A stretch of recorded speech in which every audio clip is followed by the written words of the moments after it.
बिस्मिल्लाहिर्रहमानिर्रहीम, अस्सलामुअलैकुम and very good morning. आप देख रहे हैं सुबह सवेरे पाकिस्तान और मैं हूं आपके साथ सैयदा इकरा बुखारी। उम्मीद करती हूं नए दिन और नई सुबह के आगाज़ के साथ आप सब खैरियत से होंगे।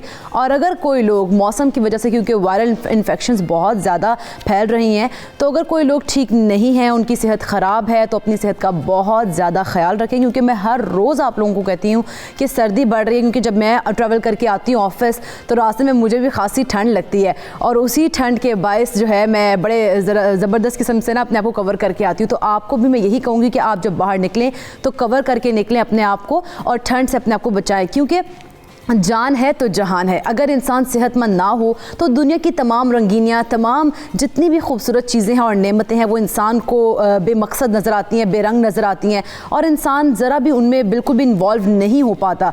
क्योंकि अगर इंसान सेहतमंद नहीं होगा तो उसको हर चीज़ जो है वो बुरी ही लगेगी।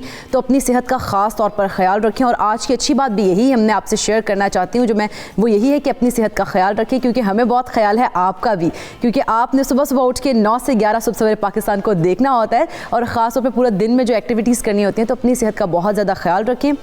क्योंकि बहुत ज़्यादा लोग होते हैं अपनी सेहत का ख्याल नहीं रखते। अगर शुगर पेशेंट की बात की जाए, हार्ट पेशेंट्स की बात की जाए, तो शुगर पेशेंट्स नहीं देखते कि उनको अगर मीठा खाएंगे तो उनकी जो सेहत है वो ख़राब हो जाएगी। वो लोग खा लेते हैं, थोड़ा थोड़ा करके भी खाते हैं, लेकिन उस चीज़ों की वजह से जो उनकी सेहत पर असरात होते हैं वो बहुत ज़्यादा उनकी ज़िंदगी में उनकी सेहत के साथ ख़राबी पैदा कर सकते हैं, इस किस्म के मसाइल। तो आप लोगों को अपनी सेहत का ख़ुद ख्याल रखना है। अल्लाह ताला ने जो आपको रूह दिया उसकी हिफाजत करना आपका फ़र्ज़ है। अगर अपनी सेहत का ख्याल नहीं रखेंगे तो कोई भी काम आप ढंग से नहीं कर पाएंगे। तो मौसम की अगर बात की जाए और सेहत की बात की जाए, क्योंकि मौसम में कहती हूँ सर्द हो रहा होता है, तो अपनी सेहत का बहुत ज़्यादा ख्याल रखना आपको बहुत ज़्यादा ज़रूरी है। तो मौसम के हवाले से अगर मैं बताऊँ आपको, लाहौर के मौसम की अगर बात कर ली जाए और महकमा मौसमियात का क्या कहना है, क्या प्रोडिक्शंस हैं लाहौर के मौसम के हवाले से, तो अगर बात की जाए लाहौर के मौसम की, तो कम से कम दर्जा हरारत 8, ज़्यादा से ज़्यादा 22 डिग्री सेंटीग्रेड रहने का इम्कान है। लाहौर का मौसम ठंडा है, ठंड बढ़ रही है और अपने जो है ना, मैं कहती हूँ कि एहतियात बार बार करें। अब इस्लामाबाद का रुख कर लेते हैं और देखते हैं कि इस्लामाबाद का मौसम कैसा रहेगा। तो कम से कम दर्जा है इस्लामाबाद में 9, ज़्यादा से ज़्यादा 24 डिग्री सेंटीग्रेड रहने का इम्कान है।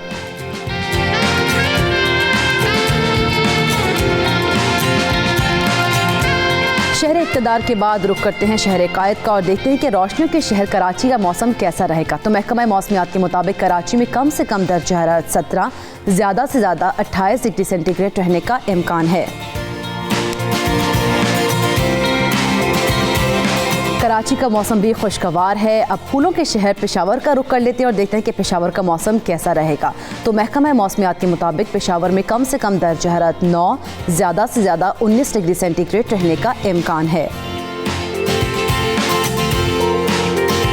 पेशावर का मौसम भी बड़ा अच्छा, बड़ा ज़बरदस्त हो रहा है। तो कोयटा में देख लेते हैं कि कोयटा का मौसम कैसा है। कोयटा में कम से कम दर्जा हरारत 3, ज़्यादा से ज़्यादा 13 डिग्री सेंटीग्रेड रहने का इम्कान है। कोयटा का मौसम सर्द है। अब आज़ाद कश्मीर का रुख करते हैं और देखते हैं कि महकमा मौसमियात का क्या कहना है। आज़ाद कश्मीर में कम से कम दर्जा हरारत 2, ज़्यादा से ज़्यादा 13 डिग्री सेंटीग्रेड रहने का इम्कान है।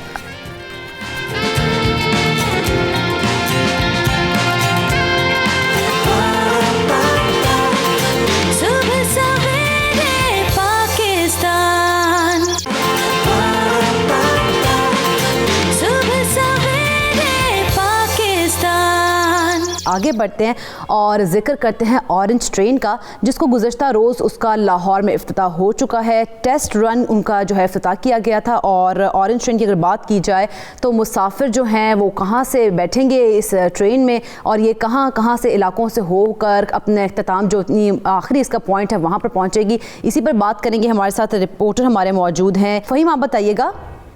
बिल्कुल जी, सूरत हाल ये है कि गुज़िश्ता रोज़ ऑनलाइन मेट्रो ट्रेन का अब टेस्ट रन जो है वो कर दिया गया है। बिजली से ट्रेन को मुकम्मल रूट पर बाकायदा तौर पर चलाया गया है। डेरा गुजरा से लेकर अली टाउन तक का ये फासला जो है इस ट्रेन ने 40 मिनट में तय किया और ये टोटल 27.12 किलोमीटर का ट्रैक है, जिसके रास्ते में 26 स्टेशन बनाए गए हैं। 24 स्टेशन जो हैं वो ओवरहेड ब्रिजेस पर बनाए गए हैं, जबकि 2 स्टेशन जो हैं वो ज़र ज़मीन बनाए गए हैं। लक्ष्मी चौक से लेकर जैन मंदिर तक और चुबुर्जी के करीब तक जो ये फासला है तकरीबन 1.7 किलोमीटर का ये ज़र ज़मीन ऑनलाइन मेट्रो ट्रेन तय करेगी। और दूसरी जानिब ये भी बताया जा रहा है और जो कल हमने देखा भी कि इस ऑनलाइन मेट्रो ट्रेन के तमाम टेस्ट जो हैं वो कल किए गए और मज़ीद जो टेस्ट हैं वो अगले तकरीबन 3 माह के अरसे में किए जाएंगे, जिनमें इलेक्ट्रिकल, मैकेनिकल और ट्रैक के हवाले से जो है वो भी टेस्ट किए जाएंगे। और मुमकिन तौर पर ये तकरीबन 3 माह तक जो है वो सिलसिला जारी रहेगा मुख्तलिफ़ किस्म के टेस्टों का। और फरवरी 2020 में जो है लाहौर के शहरी जो है इस ऑनलाइन मेट्रो ट्रेन पर सफ़र कर सकेंगे। इस ऑनलाइन मेट्रो ट्रेन पर बहुत बड़ी कास्ट आई है और एक अंदाजे के मुताबिक ये शुरू मनसूबा जो है वो तकरीबन 160-70 अरब रुपए से शुरू हुआ था, जो अब तकरीबन 400 अरब रुपए तक पहुँच गया है। और तहरीक इंसाफ की हुकूमत की जानिब से इस मनसूबे पर शुरू से तो इस तरफ तवज्जो नहीं दी गई। फ़हीम, ये बताइएगा, जिस तरह रूट्स का तो आपने हम लोगों को, हमारे व्यूवर्स को बता दिया है, अब ये बताइएगा कितनी ट्रेन है जो कि इसके अंदर लेके आई गई हैं? बिल्कुल जी, एक ट्रेन जो है उसको डेरा गुजरा से लेकर अली टाउन तक पहुंचने में जो बाकायदा टाइम बताया गया है वो 45 मिनट का रखा गया है। ये ट्रेन हर स्टेशन पर 30 सेकंड तक रुकेगी और उसके बाद तकरीबन एक ट्रेन जो है वो अपना ट्रैक वह एक तरफा जो है वो 55 मिनट में मुकम्मल करेगी। इब्तदाई तौर पर जो ट्रेनें हैं वो 8 रखी गई हैं और इनकी तादाद जो है वो 27 तक जाएगी, यानी कि हर स्टेशन पर गाड़ी जो है वो ये प्लान किया गया है कि 5 से 7 मिनट के बाद जो है वो एक ट्रेन जो है वो यहाँ पर पैसेंजर्स को लेने के लिए मौजूद हो। हर गाड़ी जो है उसमें 5 बोगियाँ रखी गई हैं, जिनमें 200 लोग जो है वो बैठ सकेंगे और 800 लोगों के खड़े होकर सफ़र करने की गुंजाइश होगी। मुकम्मल तौर पर एयर कंडीशन ये ऑनलाइन ट्रेन है और इसके अंदर मुख्तलिफ़ किस्म की स्क्रीनें भी अवेज़ा की गई हैं, जिसमें तमाम तर तफसीलात दर्ज की गई हैं। सुबह 6 बजे जो है वो पहली ऑनलाइन ट्रेन जो है वो ट्रैक पर चढ़ेगी और रात 10:30 बजे तक ये सर्विस जो है वो लाहौर के शहरियों को दस्तयाब होगी। 27 किलोमीटर तक का ये जो पूरा रास्ता है, इसके ऊपर 26 जो स्टेशंस बनाए गए हैं उन पे बरकी ज़ीने भी लगाए गए हैं ताकि जो बुज़ुर्ग शहरी हैं वो बरकी ज़ीनों का इस्तेमाल करें। उसके साथ साथ लिफ्ट का भी बंदोबस्त किया गया है, सीढ़ियों का भी बंदोबस्त किया गया है। ऑटोमेटिक फेयर कलेक्शन सिस्टम जो है वो यहाँ पर इस ऑनलाइन मेट्रो ट्रेन के लिए नस्ब किया गया है, जबकि साथ ही साथ इसकी सिक्योरिटी के लिए एक स्पेशल फोर्स भी तैनात की है, जिसका प्राइवेट कंपनी के साथ कॉन्ट्रैक्ट किया गया है। और अभी जो है इसके ऑपरेशनल कॉन्ट्रैक्ट जो है बिल्कुल फ़हीम, जैसे कि आपने बताया कि काफ़ी ज़्यादा टेक्नोलॉजी जो है उससे जदीद टेक्नोलॉजी से मुज़य्यन ये ट्रेन है, लेकिन सबसे जो ज़रूरी यहाँ पर बात है वो किराया है कि किराया कितना मुख्तस किया गया, आम आवाम जो है कितना किराया देकर इस पर सफ़र कर सकेगी? अच्छा, इस हवाले से जो तजावीज़ थी वो पंजाब हुकूमत के पास 30, 40 और 50 रुपये की तजावीज़ थी कि 30, 40 और 50 रुपये में से कोई फ़ैसला किया जाए कि इसका किराया रखा जाए। अभी तक जो हमारे ज़राए हैं उनके मुताबिक पंजाब हुकूमत की जानिब से तो ये फ़ैसला किया गया है कि 40 रुपये जो है इसके ऑनलाइन मेट्रो ट्रेन का जो है वो किराया रखा जाएगा, जबकि इसके ऊपर सब्सिडी के हवाले से बात की जाए तो हर साल जो है पंजाब हुकूमत को इसको चलाने के लिए 8 अरब रुपया जो है वो खर्च करना होगा। जबकि एक अंदाजे के मुताबिक जब ये स्टडी की गई थी तो अंदाज़ा ये था कि इस ऑनलाइन पे रोज़ाना जो है वो 2,30,000 से 2,50,000 तक के लोग जो हैं इस ऑनलाइन पर सफ़र करेंगे और 2025 तक इनकी तादाद जो है वो 5 लाख तक पहुँचने का उम्मीद जाहिर की गई थी।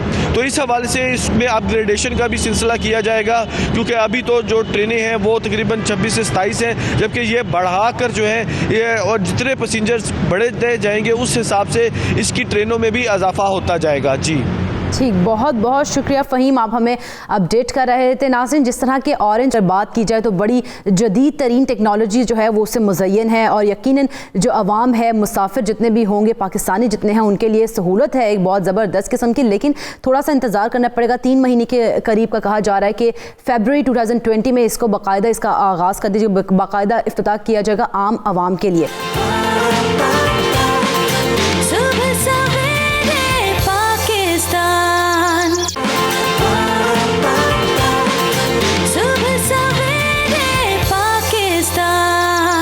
नाज़रीन, आखिर माएँ अपनी और अपने बच्चों की सेहत का ख्याल कैसे रखें? माएँ ग़िज़ाई ज़रूरियात की कमी का शिकार क्यों हो जाती हैं? आज हम इस पर तफसील से बात करेंगे कि आखिर माँ के खाने की रूटीन बच्चे की सेहत पर किस तरह से असरअंदाज होती है। अपने गेस्ट से आपका इंट्रोडक्शन करवाती चलूँ तो लाहौर स्टूडियो में हमें ज्वाइन किया गायनाकोलॉजिस्ट हैं डॉक्टर मरियम इकबाल। बहुत शुक्रिया डॉक्टर मरियम इकबाल आपका। और इस्लामाबाद स्टूडियो से हमें ज्वाइन किया है लुबना फराज ने, माहिर ग़िज़ाइयत हैं। बहुत शुक्रिया लुबना आपका भी। गुफ्तगू का आगाज़ डॉक्टर साहब मैं आपसे ही कर लेती हूँ कि सेहतमंद बच्चे के लिए सेहतमंद माँ का होना कितना ज़रूरी है? सेहतमंद बच्चे के लिए माँ का सेहतमंद होना ही ज़रूरी है। और इसमें बहुत सारी इंपॉर्टेंट बातें, जैसे ग़िज़ा पे बात हो रही है कि सिर्फ प्रेगनेंसी में डाइट नहीं, इवन प्रेगनेंसी से पहले की डाइट जो है वो भी बहुत इंपॉर्टेंट रोल प्ले करती है। So a mother has to be in her optimal state of condition to conceive, पहली बात। और प्रेगनेंसी में तो ऑब्वियसली उन्होंने बहुत ख्याल रखना है कि वो क्या ग़िज़ा ले रही हैं। उसमें यह है कि प्रेगनेंसी से पहले जो ज़रूरी चीज़ है, सबसे इंपॉर्टेंट बात है कि उनमें अनीमिया ना हो, यानी कि खून की कमी ना हो। बिकॉज खून की कमी होने की वजह से उनमें कॉम्प्लिकेशंस ना सिर्फ मदर में, बेबी में भी काफ़ी सारी कॉम्प्लिकेशंस आ जाती हैं। एक तो ये इंपॉर्टेंट बात है कि उनमें खून की कमी ना हो।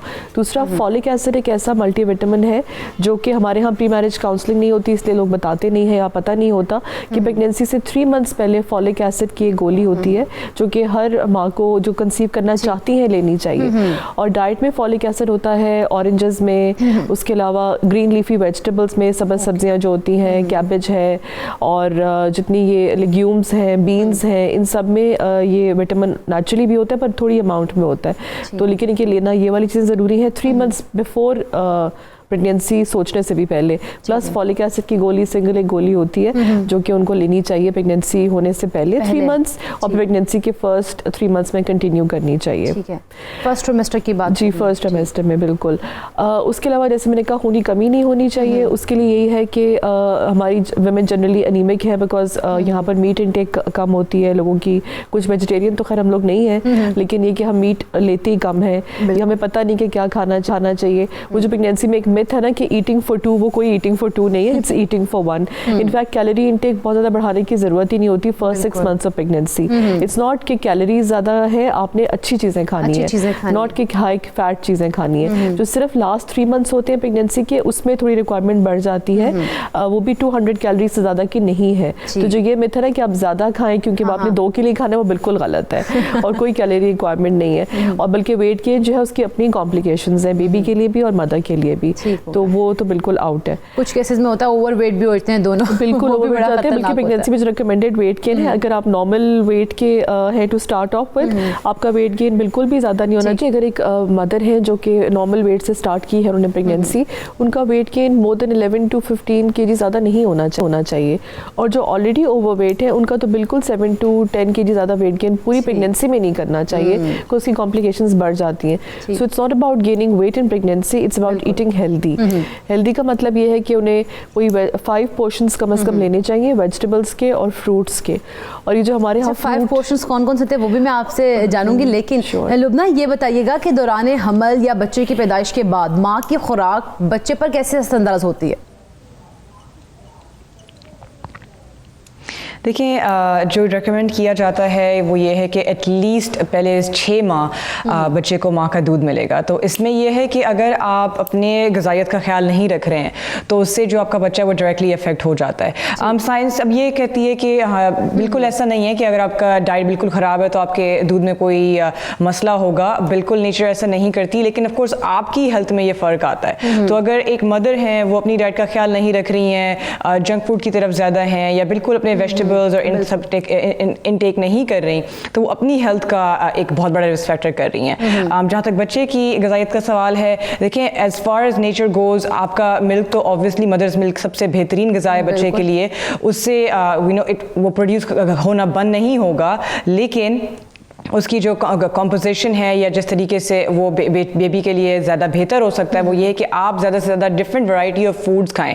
ये भी एक बहुत बड़ा मिथ है कि हाँ जी मैं कुछ खाऊंगी तो बच्चे को कुछ गलत इफेक्ट हो जाएगा, गैसेस हो जाएंगी या कुछ हो जाएगा, ऐसा यूजली नहीं होता। बल्कि ये रिकमेंड किया जाता है कि आप ज़्यादा से ज़्यादा डिफरेंट किस्म के वैरायटी ऑफ फूड खाएँ ताकि आपका बेबी जो है उनसे एक्सपोज हो जाए, पहले से उसको एक्सपोजर मिल जाए उन चीज़ों का। तो बहुत ज़रूरी है कि आपका इंटेक अच्छा है। और इसके बाद भी जब आप बेबी को सॉलिड फूड यानी कि आजकल अपनी जान छुड़ाती हैं, मदर फीड नहीं करवाती हैं, उससे कितना नुकसान होता है बच्चे की सेहत पर? देखिए ये बहुत ज़्यादा नुकसानदेह सच ऑब्वियसली है। देखिए कई कॉम्प्लिकेशंस होती हैं, कई मदर्स नहीं करवा पाती हैं, नहीं हो पाता, तो दैट्स फाइन। लेकिन यानी कि बिल्कुल रिकमेंड ये किया जाता है कि इट्स अ गोल्डन रूल कि गोल्डन है ये एक बेबी के लिए, उसके इम्यून सिस्टम के लिए, उसके ऑर्गन डेवलपमेंट के लिए, ब्रेन डेवलपमेंट के लिए, उसके लिए बहुत ज़रूरी है कि उसको मदर्स का मिल्क मिल जाए। इम्यून सिस्टम आपकी जो पूरी गट फ्लोरा है वो उससे बनती है कि अगर आपको मदर्स मिल्क मिल रहा है। तो मैं बहुत ज़्यादा रिकमेंड करती हूँ कि जितना ज़्यादा आप लॉन्गर टर्म के लिए ब्रेस्ट फीड कर सकते हैं आप ज़रूर करें। ठीक, चलिए डॉक्टर साहब, वैसे तो जिस तरह से उन्होंने भी कहा मदर फीड बहुत ज़रूरी है, और लोग जो हैं आजकल ख़ास तौर पे जिस तरह से कहा जाता है, डॉक्टर्स भी कुछ होते हैं कि डब्बे के दूध पे लगा देते हैं। नहीं, बिल्कुल भी नहीं। हाँ। देखिए ब्रेस्ट फीडिंग के एडवांटेज मैं बता दूं, मदर के लिए भी बहुत है, बिकॉज ब्रेस्ट फीडिंग जो है वो मदर्स में ब्रेस्ट कैंसर का रिस्क रिड्यूस करती है, आपका वेट लॉस जल्दी हो जाता है after pregnancy. So I think ये एक ह्यूज एडवांटेज है for mothers as well. Baby के लिए तो डॉक्यूमेंटेड है ऑब्वियसली, ब्रेस्ट फीड में एंटीबॉडीज होती हैं और nutrition, it's a complete diet. जो बच्चे एक्सक्लूसिवली ब्रेस्ट फीड कर रहे होते हैं उन्हें 6 मंथ्स तक इवन पानी की भी ज़रूरत नहीं होती है। तो please through this show I want to tell everybody कि feeding is extremely important for the baby. उसकी मेंटल ग्रोथ बेहतर होती है। ये स्टडीज़ कहती हैं कि जो बच्चे ब्रेस्ट फेड होते हैं उनका IQ भी ज़्यादा होता है नॉन ब्रेस्ट फेड बच्चों से, उनमें इन्फेक्शंस कम होते हैं। तो इसलिए उनके लिए आइडियल तो ब्रेस्ट फीड ही है। Powder milk is not an alternative to breast feeding. बिल्कुल। और जो मदर्स वर्किंग है वो भी ब्रेस्ट फीड करवा सकती हैं, ऐसा नहीं है कि उनको पाउडर मिल्क शिफ्ट होने की ज़रूरत है। और एक्सक्लूसिव फीडिंग फॉर 6 मंथ्स और 2 ईयर्स तक कंटिन्यू करनी चाहिए। ठीक हो गया। अच्छा, वैसे ड्यूरिंग प्रेगनेंसी अगर बात की जाए तो माँ को अपनी सेहत के लिए अच्छा बनाने के लिए और कौन कौन सी ग़िज़ाएं हैं जिनको इस्तेमाल करना चाहिए? जैसे कि मैं बता रही थी कि 5 पोर्शंस होते हैं फूड के, जिसमें आपके 5 वेजिटेबल्स होनी चाहिए, फ्रूट्स होनी चाहिए। जो हमारे यहाँ मैं आपको बताती हूँ, जैसे जूस पीने की हम लोगों को है कि प्रेगनेंसी में जूस पिलाते हैं, it just very high sugars, और वो एक पोर्शन काउंट होता है। तो ऐसा नहीं कि अगर आप जूस पिए जा रहे हैं तो आपके सारे पोर्शंस कवर हो गए हैं, ठीक है। बेसिकली प्रेगनेंसी में हेल्दी ईटिंग है, जिसका मतलब ये कि आपकी बैलेंस डाइट हो, प्रोटीन ज़्यादा हो, कार्बोहाइड्रेट्स एवरेज हो, और फैट का कोई ऐसा एडेड एडवांटेज नहीं होता। तो जो ऑयली फैटी जंक फूड है उसकी क्रेविंग्स डेफिनेटली होती हैं, but you know they are not doing any favour to you और द बेबी, ठीक है। इसमें हेल्दी ईटिंग में फ्रेश ग्रीन लीफी वेजिटेबल्स हैं, उसके अलावा जो फ्रूट्स हैं सीजनल वो लेने चाहिए, और डिवाइड करके पोर्शंस में। ये नहीं कि आपने खाना भी खा लिया और फ्रूट भी साथ खा लिया, आप पोर्शंस में डिवाइड करें। और ये है कि जो जैसे फैटी ऑयली चीज़ें हैं, जंक है, चीज़ें नहीं लेनी है। मिल्क की इंटेक ज़्यादा होनी चाहिए, वाटर इंटेक ज़्यादा होनी चाहिए, बिकॉज प्रेगनेंसी में यूरिन के इन्फेक्शंस बहुत कॉमन है, और हमारी females don't drink a lot of water, specially after delivery as well. एक मिथ है कि पानी नहीं पीना, उससे पेट भर जाएगा, तो प्लीज़ इसी में हमारे इन्फेक्शन ज़्यादा होते हैं, यूरिन के स्पेशली। उसके अलावा जो फूड्स में मतलब meat, mutton, keema, chicken, all of this stuff has high protein, और इसमें आयरन भी ज़्यादा होता है। Khajur is a rich source of iron, ठीक है। तो जो हमारी वुमेन यूजुअली अनीमिक होती हैं, कि हमारी डाइट अच्छी नहीं होती, और इसलिए वो अनीमिया जो है प्रेगनेंसी में बहुत कॉमन है पाकिस्तान में, और उसकी वजह से क्या होता है कि मदर प्रेगनेंसी भी कॉम्प्लिकेट हो सकती है, और बेबी को तो ऑब्वियसली इफेक्ट्स होते हैं, बेबी का बर्थ वेट कम हो जाता है। विटामिन डी बहुत इंपॉर्टेंट है प्रेगनेंसी में, हमारी women are generally very low in vitamin D, और वो डाइट से एक्चुअली बहुत ज़्यादा कवर नहीं होता। सन एक्सपोजर है but we are dark skinned, तो वो थोड़ा सा उससे भी फ़र्क पड़ जाता है। तो कैल्शियम, विटामिन डी सबसे बहुत इंपॉर्टेंट है। फॉलिक एसिड मैंने आपको बताया, ऑरेंजेस, कैबेज, ग्रीन वेजिटेबल्स में, प्रोटीन आपकी दालों में भी होता है, बीन्स में होता है, ज़रूरी नहीं कि सिर्फ आप गोश्त ही खा रहे हैं तो आपको प्रोटीन मिल रहा है, पर ये सब चीज़ें बहुत इंपॉर्टेंट है। बहुत ज़्यादा इंपॉर्टेंट। एक मिथ है कि जी गर्म ठंडा, in Pakistan it's a total myth, अंडे गर्म नहीं होते, अंडे हाई प्रोटीन होते हैं, तो प्लीज़ एग्स भी ले सकते हैं, बहुत ज़्यादा होता है। पेशेंट्स कहते हैं कि हमें, लेकिन उसका ये काउंट करता नहीं कि फर्स्ट ट्राइमेस्टर में ये खा लें, ये ना खाएं, सेकंड में ये खा लें, थर्ड में ये ज़्यादा खा लें। एक्चुअली थ्रू आउट प्रेगनेंसी कोई ऐसा कट ऑफ नहीं है, there should be a balance diet. आपकी प्रोटीन्स भी एडिक्वेट होने चाहिए, कार्बोहाइड्रेट, स्टार्ची फूड जो फिलिंग होता है लेकिन लो कैलोरी होता है, जैसे पोटैटोज है, although they high calorie but वो उनकी फीलिंग ज़्यादा होती है, फुलफिलिंग, तो फिर आप मील्स अपने डिवाइड करना ईजी हो जाता है आपके लिए। उसके अलावा सीरियल्स हैं, ओट्स हैं, हाई फाइबर डाइट लेनी चाहिए प्रेगनेंसी में, हाई फाइबर डाइट जो लेनी चाहिए, बिल्कुल ठीक है।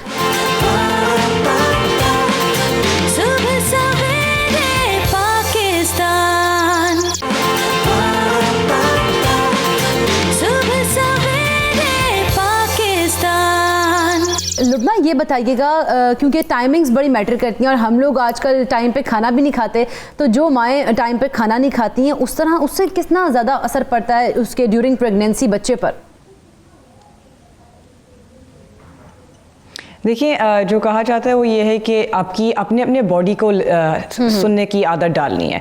यूजुअली प्रेगनेंसी में तो और ज़्यादा हो जाता है कि अगर आपको नींद जल्दी आ रही है तो आप जल्दी सो जाएंगे, आपको भूख लग रही है तो आप उस लिहाज से खाएं। लेकिन अब इसका ऑब्वियसली भी मतलब नहीं है कि आपको हमेशा भूख लग रही है तो आप बस खाते ही चले जा रहे हैं। And if you are eating तो उसमें ये भी है कि आप क्या खा रहे हैं बहुत ज़्यादा मैटर करता है। अगर आपने स्नैकिंग करनी है तो मैं हमेशा ये रिकमेंड करती हूँ कि नट्स रखें अपने पास, फ्रेश वेजिटेबल्स या फ्रूट्स रखें अपने पास जिनके ऊपर आप स्नैक कर सकते हैं। कैरेट्स हो गए, क्यूकम्बर्स हो गए, बनानाज हो गए, एप्पल्स हो गए, इन चीज़ें अपने पास रखें। कोशिश करें कि कम से कम आप जंक फूड पे स्नैक करें क्योंकि स्नैकिंग का बहुत ज़्यादा यहाँ पे आ जाता है। टाइमिंग्स एसेट मैटर करती हैं इन द सेंस कि ऑब्वियसली आपने अपने 3 प्रॉपर मील्स तो लेने हैं, प्रॉपरली अपने प्रॉपर मील खाने हैं जिसमें प्रोटीन, फैट्स, फाइबर्स और ग्रीन्स होने चाहिए जो मैं रिकमेंड करती हूँ।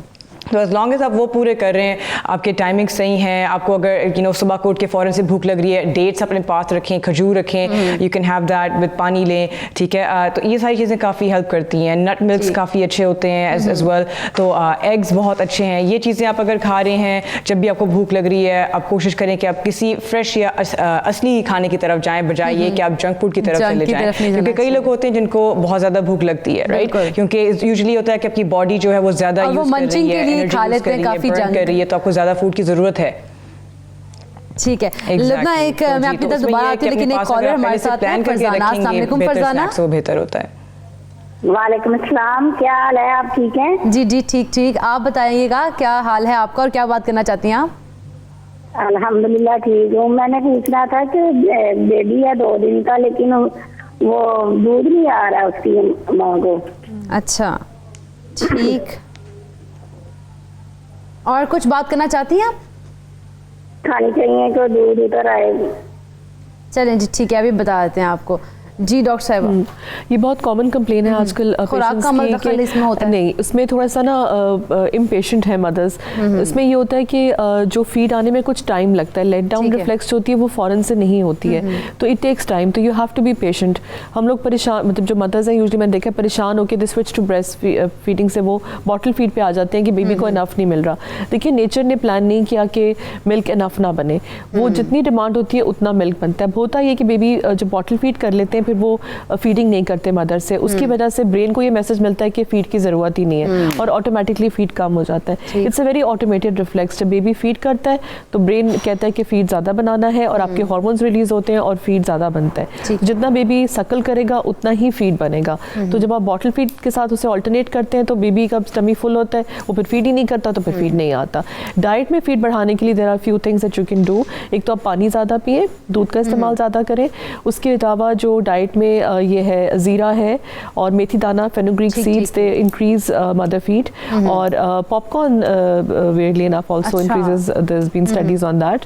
और उसके अलावा वही बात है कि जितना आप फीड कराएंगे उतना ही फीड आएगा। अगर आप बेबी को फीड नहीं कराएंगे, टॉप फीड देते रहेंगे तो उसके सकलिंग का टाइम कम हो जाएगा और वो सकल करेगा ही नहीं बेबी, उसी वजह से फीड नहीं फिर कम हो जाता है। फिर दवाइयाँ होती है but that's the last resort. पहले सबसे इंपॉर्टेंट बात ये है कि सकलिंग, जी लैचिंग ऑन जो है उसी से फीड बनना है। तो परेशान हो कि फीड नहीं आ रहा और आप फ्रस्ट्रेट होकर फॉरेन फीडर दे देते हैं, उसी की वजह से फिर फीड बनना आहिस्ता आहिस्ता कम हो जाता है। लुबना ये बताइएगा, क्योंकि मदर फीड जो करवाती हैं माएँ हमारी आजकल, तो उन लोगों को अपनी खुराक में कौन कौन सी चीज़ों को शामिल करना चाहिए जो कि बच्चे की सेहत के लिए भी ठीक हो और उनके लिए भी आसानी हो?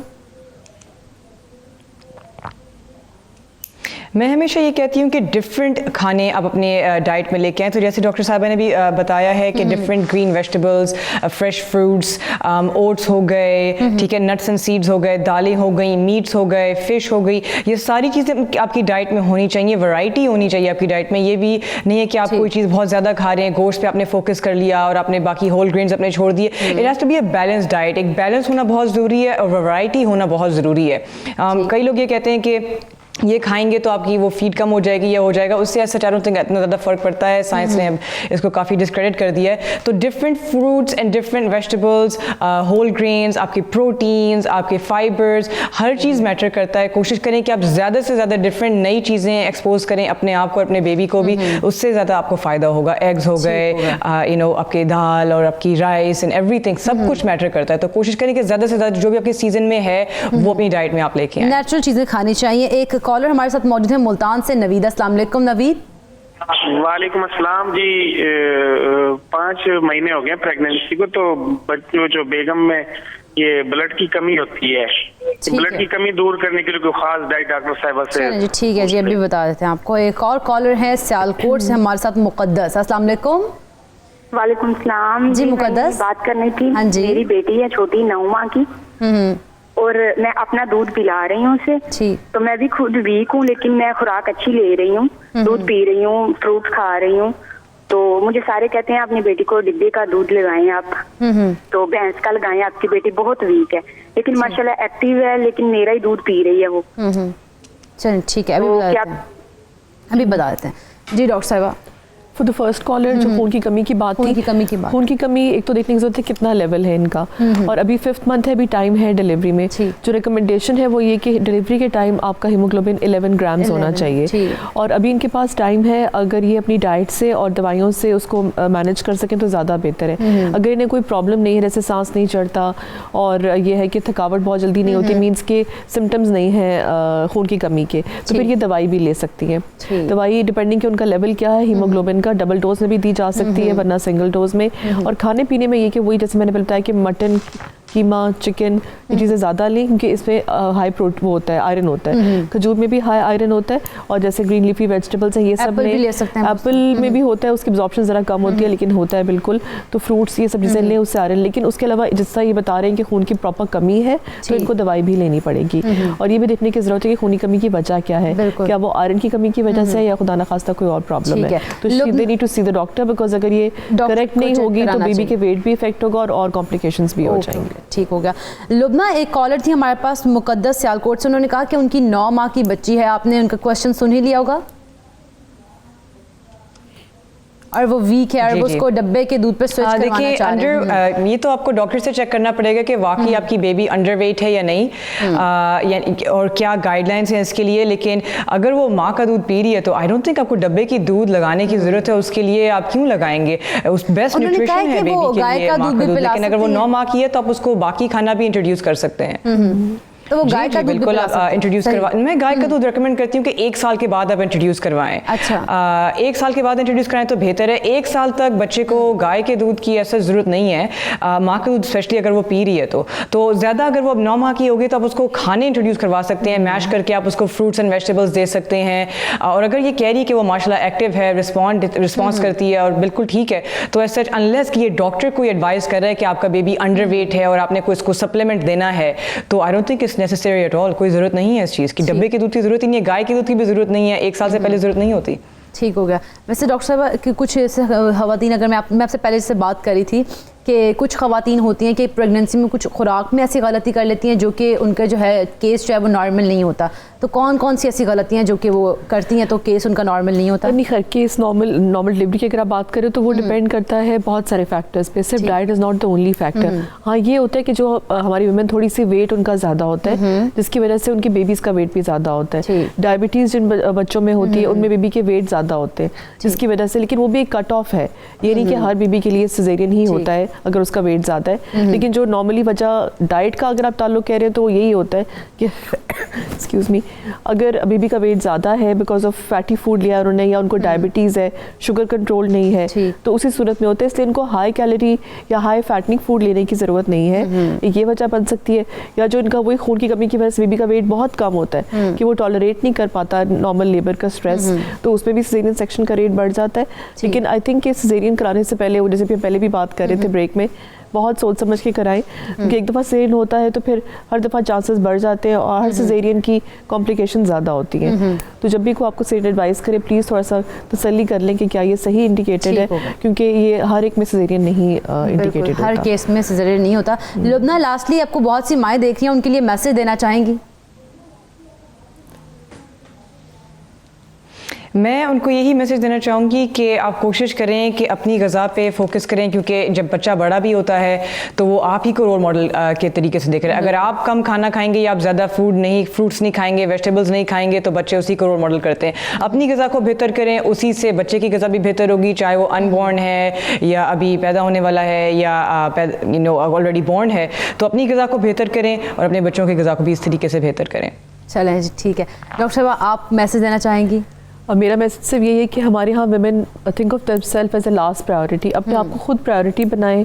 आप जानें कि आपकी सेहत बहुत इंपॉर्टेंट है, ना सिर्फ एक हेल्दी प्रेगनेंसी के लिए, आपकी अपनी सेहत के लिए, प्लस बेबी को संभालने के लिए भी आपका एक्टिव होना और बहुत मतलब वो स्ट्रेनुअस एक्सरसाइज है। तो उसके लिए अगर आप खुद हेल्दी नहीं हैं तो फिर कैसे आप मैनेज करोगे। तो अपने आप को प्रायोरिटी समझें, अपनी डाइट प्रेगनेंसी से पहले भी अच्छी रखें और ड्यूरिंग प्रेगनेंसी भी अच्छी रखें, और जो है अपना वेट गेन बहुत ज़्यादा ना होने दें। अगर खूनी कमी है तो वो ठीक करें, अपने मॉलिज के पास जल्दी जाएँ ताकि अगर आपकी खूनी कमी है तो वो फ़ौरन ठीक की जाए ताकि कॉम्प्लिकेशन से बचा जा सके। और ये कि healthy pregnancy has to be with a healthy mother, और हेल्दी बेबी के लिए भी एक हेल्दी मदर की ज़रूरत है। बिल्कुल बिल्कुल, बहुत शुक्रिया डॉक्टर मरियम आपका भी, और लबना आपका भी बहुत बहुत शुक्रिया कि आपने हमें इस्लामाबाद से ज्वाइन किया है। तो नाज़रीन, क्योंकि आज का जो हमारा टॉपिक था वो बड़ा इंपॉर्टेंट था हमारी माओं के लिए, और जिस तरह कि हमने शुरू में भी बात की थी सेहत के ऊपर कि अपनी सेहत की हिफाजत करें क्योंकि जान है तो जहान है। यहाँ पे लेना एक छोटा सा ब्रेक, और ब्रेक के बाद जब आएंगे तो एक और अहम टॉपिक है जिसके साथ आपसे डिस्कस करेंगे। तो कहीं मत जाइएगा, देखते रहिए सुबह सवेरे पाकिस्तान।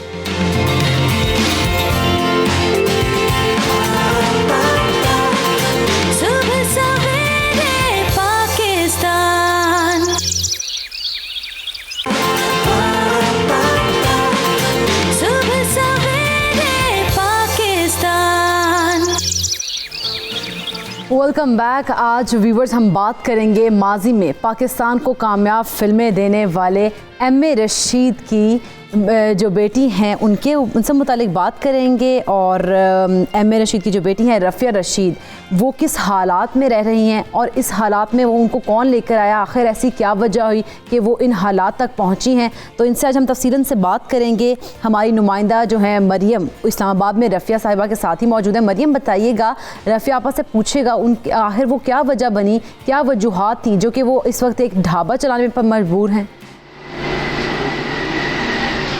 जी बिल्कुल, इस बात में तो कोई शक नहीं कि ज़िंदगी अरूजो ज़वाल की एक भरपूर जद्दोजहद का नाम है। बाज़ औक़ात इंसान की ज़िंदगी में उनको सख्त आजमाइश का सामना करना पड़ता है, जिसकी वजह से वो काफ़ी हद तक मायूस भी हो जाते हैं और मजबूत भी हो जाते हैं। ऐसी एक कहानी रफ़िया रशीद की है, जो पाकिस्तान के एक कामयाब फिल्मसाज हिदायतकार एम.ए. रशीद की बेटी हैं, जिन्होंने होश संभालते ही घर में नौकरों की फ़ौज देखी, ज़िंदगी का हर ऐशो आराम भी उन्होंने देखा, लेकिन बुढ़ापे में किस्मत ने उनको ऐसे दिन भी दिखाए कि उनकी जो अरूज वाली ज़िंदगी थी वो जवाल में आ गई और वो उनको खाई में ला गिराया। इस वक्त जो है वो रफ़िया जो है हमारे साथ मौजूद हैं। इस टाइम वो कसम पुरसी की हालत जो है वो ज़िंदगी गुजार रही हैं इस्लामाबाद। वो अपनी बेटी के साथ यहाँ पर शिफ्ट हो गई हैं, नवासे का ख़र्चा उठाती हैं, बेटी का ख़र्चा उठाती हैं, और एक ढाबा चलाने पर वो मजबूर हो गई। इस वक्त भी मैं इनके साथ एक ढाबे में, उन्हीं के ढाबे में मौजूद हूँ, जो सुबह 7 बजे वो खोलते हैं और दिन 2 बजे तक ये ढाबा खुला रहता है। इस वक्त हमारे साथ मौजूद हैं, उनसे बात करते हैं कि आखिर उनकी ज़िंदगी में ये उतार चढ़ाव कैसे आया, क्यों आया, और इन्होंने उसको कैसे फेस किया। अस्सलाम वालेकुम आंटी।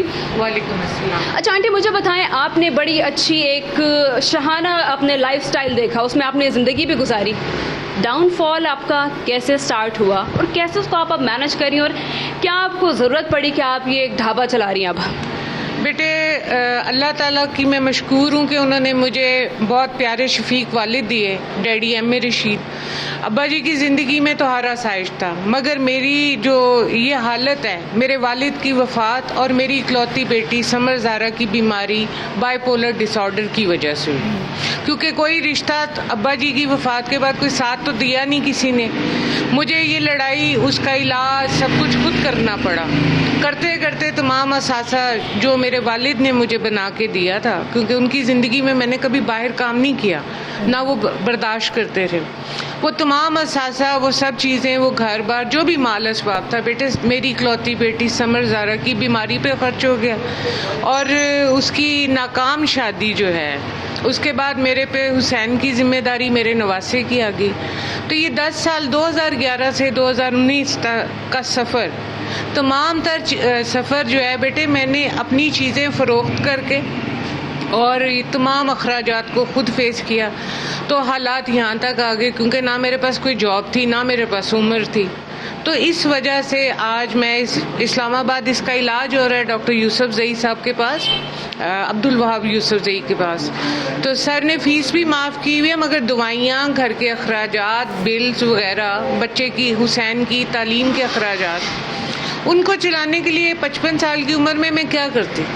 मेरे पास ना तो कोई असासा था, ना कोई ज़ाहिर ज़मानत रख के बैंक लोन मुझे मिल सकता था, तो इसलिए भी मैं मजबूर हुई। जो मेरे पास कुछ बचा हुआ सामान था उसको फ़रोख्त किया, और कुछ ये मेरे अहले इलाका के लोगों ने, मेरे मार्केट के लोगों ने मुझे क्रेडिट दिया, और ये आधे दिन जो है 7 से 2 बजे तक की जो दुकान है, ये ढाबा जो है, ये चला रही हूँ, और इससे मुझे 2 वक्त की रोटी और मेरे बच्चों का गो अभी बहुत मुश्किल है।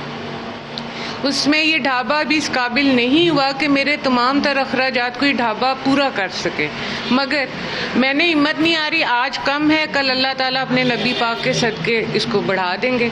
अच्छा, मुश्किल टाइम आपने देखा, अभी जो आप इसको फेस कर रही हैं, रिश्तेदारों का बड़ा रोल होता है, बहन भाइयों का बड़ा रोल होता है, ज़माने की सख्ती आप पे कितना पड़ी, उस पर क्या कहती हैं? देखिए, रिश्तेदार तो इस वक्त 2019 में बेटा सिर्फ आपका पैसा है, आपका स्टेटस है।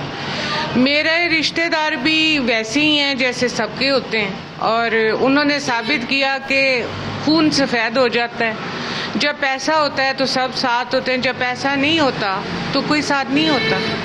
आंटी, घर से औरत का बाहर निकलना, काम करना बड़ा मुश्किल होता है, ज़माने की नज़रें होती हैं, बातें होती हैं। क्या कहती हैं कि लाइक जैसे आपने सफ़र किया, आगे आपकी बेटी भी सफ़र कर रही हैं, उनके मामलात भी ऐसे, उनकी मेंटली हेल्थ भी ठीक नहीं है, वैसे भी उनकी जो उनका आपने बताया कि डिवोर्स उनको भी हुई है। नहीं, डिवोर्स नहीं है, उसके शौहर उसको इस बीमारी की हालत में, उसका शौहर ने अभी तलाक नहीं दी, उसके शौहर ने उसको बीमारी की हालत में हुसैन और समर को सड़क पे छोड़ दिया और कहा कि तुम बीमार हो, मैंने तुम्हारे साथ नहीं रहना। जब तक हमारे पास पैसे थे वो सब यहाँ थे। ठीक, ख़वातीन के लिए बड़ा मुश्किल होता है बाहर जाके काम करना। आपको इन मुश्किलात को कैसे फेस करना पड़ा? मर्दों के साथ काम करने में, मेल डोमिनेटिंग सोसाइटी है, कितनी तकलीफ़ आपको हुई? क्योंकि आप तो इस लाइफस्टाइल की आदी नहीं थी, अब आपको ये करना पड़ा, तो ये कितना मुश्किल आपको लग रहा है? बेटे बहुत मुश्किल था, मगर मैं क्योंकि माँ हूँ, और माँ सब कुछ बर्दाश्त कर सकती है, हर तंगी सख्ती सह सकती है, मगर अपनी औलाद की सख्ती नहीं सह सकती। उसकी बीमारी, लोगों का मजाक उड़ाना, उसकी तकलीफ़ में जब वो दर्द से चीखती थी तो लोग उसको अदाकारी, एक्टिंग कहते थे, ड्रामा कहते थे।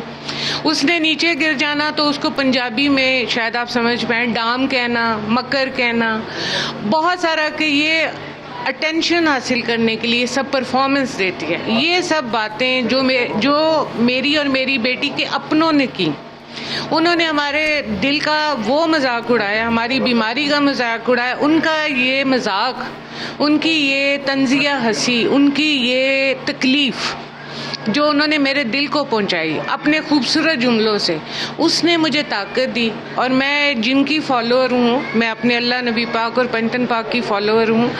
मसाइब से ना बीबी ज़ैनब घबराई है, ना इमाम हुसैन घबराई। सो मैं अपने नबी पाक सल्लल्लाहु अलैहि वसल्लम की फॉलोअर हूँ, मैं मुसलमान हूँ, और इंशाअल्लाह ताला मैं अपनी बेटी की बीमारी की दफ़ा के लिए लड़ूंगी और आखिरी सांस तक। ये तो आंटी आपकी हिम्मत है कि आप सर्वाइव करिए और बेटी के लिए आपने स्टैंड भी लिया है। अच्छा, मुझे ये बताएं कि आप क्या कहती हैं, नवासे को जब देखती हैं तो क्या फीलिंग्स आती हैं आपकी कि इसके लिए इतना करना पड़ता है, छोटा सा है अभी वो, उसको बड़ा आप स्ट्रगल उसने भी करनी है, तो आप क्या फीलिंग्स इसके लिए आती हैं, इनकी बेटी के लिए आती है, अपनी बेटी के लिए आती हैं आपको? बेटे, मैं अपनी बेटी के लिए दुआ गो हूँ, मैं अपनी बेटी के लिए दुआ गो हूँ, और मेरे आपके चैनल की वसातत से तमाम पाकिस्तान के दर्दमंद दिल रखने वाले लोग भी मेरी बच्ची की सेहतयाबी के लिए दुआ कर रहे हैं। मैं सबकी मशकूर हूँ। वो भी एक फ़ाइटर, नाने की नवासी है, मेरा बाप भी फ़ाइटर था, मैं भी फ़ाइटर हूँ, वो भी फ़ाइटर है। आज आंटी क्या कहती हैं आप कि वालिद की कमी कितनी महसूस होती है आपको, और जितना कुछ उन्होंने आपके लिए किया कितना याद करती है उनको? बात ये कि वालिद की कमी मुझे हर लम्हे महसूस होती है। याद उसको किया जाता है जो भूल जाता है। मेरा डैडी मेरे हर सांस के साथ ज़िंदा है। ये आज मैं जो आपके सामने हूँ, ये मेरे वालिद साहब की तरबियत है और उनकी दी हुई हिम्मत है। मैंने अपने वालिद को हालात के साथ सारी उम्र मुकाबला करते देखा, क्योंकि वो अकेले कफील थे, सेल्फ मेड थे, और डैडी को मैंने कभी घबराते हुए नहीं देखा। दैट्स वाई मेरी वालदा भी बहादुर थी, और ये जो दिलेरी है ये मेरी विरासत में। अल्हम्दुलिल्लाह कि मैं एक दिलेर बाप की दिलेर बेटी होने की कोशिश कर रही हूँ। मेरे डैडी जितना दिलेर मरियम रफिया आपा से पूछिएगा क्या जब उनके हुकूमती पास शख्सियत ने आखिरी किसी ने 6 उनसे माह रब्ता थे किया जिंदगी है? के डॉक्टर्स ने उनको कहा, तो उन्होंने मौत की आंखों में भी आंखें डाल के बात की। मेरा डैडी रोया नहीं, उन्होंने अपनी बीमारी को मर्दानगी से फेस किया। और मुझे रोते हुए जब मैंने रोना तो उन्होंने कहना कि घबराओ ना, मुसलमान नहीं रोते, अल्लाह जिंदा होना चाहिए, माँ बाप सबके मर जाते हैं। आंटी, जैसे आपके वालिद एक बड़े कामयाब फिल्मसाज थे, हदायतकार थे, बड़ी हिट फिल्में उन्होंने की, उनको काफ़ी अवार्ड्स भी मिले, तो आप क्या कहती हैं कि इस पर कोई हुकूमती शख्सियत आपको अप्रोच नहीं किया अब तक कि लाइक आप उनकी बेटी हैं, इतना वो उन्होंने पाकिस्तान के लिए इतना कुछ किया, तो आपसे अभी तक किसने कोई रब्ता नहीं किया? हुकूमत से मुझे शिकवा है, हुकूमत और मीडिया, ये जितनी एसोसिएशंस वगैरह हैं, मेरा ख्याल है कि ये सिर्फ बातों की है। इनमें से किसी को एहसास नहीं होता। ये जब इनकी अपनी वालदा बीमार होती हैं तो तब शौकत खानम बन जाता है, जब इनकी बेटी परेशान होती है तो फिर हमजा शरीफ, शहबाज शरीफ बाहर आ जाते हैं। आसफा को कुछ कहें तो बिलावल को तकलीफ होती है। चीफ जस्टिस साहब और इमरान खान साहब, हम भी स्टेट की जिम्मेदारी हैं, हमारी तकलीफ़ को समझे। इसलिए मैं कुछ नहीं कहना चाहती, काश हमारे हुक्मरानों को आवाम की तकलीफ़, दर्द और उनकी इज़्ज़त नफ्स का ख्याल। और हुकूमत से ये भी शिकवा है कि इन्होंने सेहत कार्ड बनाया, इन्होंने नफसियाती मरीज को रफिया आपा बड़ी बाहिम्मत खातून हैं, आप इनसे लास्ट में इनके लिए मैसेज भी ले बाईपास लीजिएगा। अहमियत है, इनके लिए डेंगी अहमियत रखता है, इनके लिए नफसियाती मरीज कुछ अहमियत ही नहीं रखते।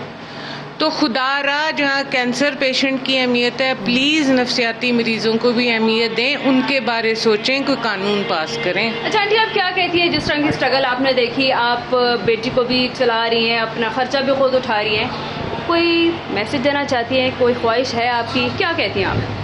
मैं जी मैसेज हुकूमत वक्त को ये देना चाहती हूँ, चीफ जस्टिस साहब को ये देना चाहती हूँ, तीनों पार्टियाँ जो हमारे हैं उनके सदूर को ये मैसेज देना चाहती हूँ, चाहे मियाँ साहब हों, छोटे मियाँ साहब हों, आसिफ साहब हों या खान साहब हों। सर, आप तीनों ही हुकूमतों के दौर में आएंगे, पाकिस्तान की किस्मत में आप ही लोगों का नाम लिखा है। बराए मेहरबानी हमारी तकलीफ़ को समझें। औरतें जिनकी उम्र 45 साल से ऊपर औरतें, उनको लोन दीजिए आसान शराइत पे, 3 माह तक उनसे बैंक की किस्तें मत लें।